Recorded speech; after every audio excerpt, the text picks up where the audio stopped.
তো একজন বেঈমান মুশরিক ব্যক্তি আল্লাহ রাব্বুল আলামিনের দয়া সম্পর্কে জানতে পেরেছে যে আল্লাহ রাব্বুল আলামিন সত্যিকার অর্থে ক্ষমাশীল, আল্লাহ রাব্বুল আলামিন সত্যিকার অর্থে দয়াশীল। তিনি বুঝতে পারলেন, তিনি রিয়েলাইজ করতে পারলেন, তখন তিনি সবচেয়ে বেশি পাপী। সম্মানিত উপস্থিতি, তিনি সবচেয়ে বেশি পাপী।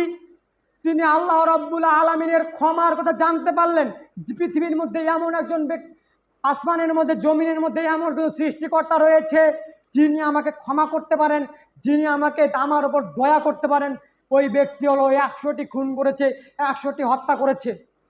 তো ওই ব্যক্তি ভালো কাজের জন্য তিনি বুঝতে পারলেন যে আসলেই আমার তো 99টা খুন হয়ে গেছে, 99টা হত্যা হয়ে গেছে, আর 100টা হওয়ার জন্য একটি হত্যা বাকি রয়েছে।